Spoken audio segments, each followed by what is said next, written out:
quite a unique vintage leaf vac they just worked on. It's a Heckinger. Not sure exactly who made it. I did some research and possibly MTD. Not sure though. 5-horse Tecumseh TVS 120. And it really didn't need much at all to get it going. Replaced the inlet needle, seat, and float in the carb. The old brass float was toast.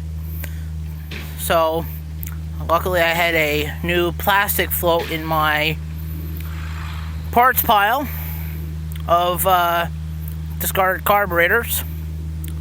Cleaned the carb in the ultrasonic. And that's about it.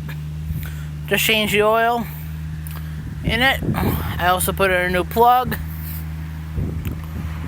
Now the reason for the oil change was carb was overflowing, so didn't want to have the oil diluted by fuel.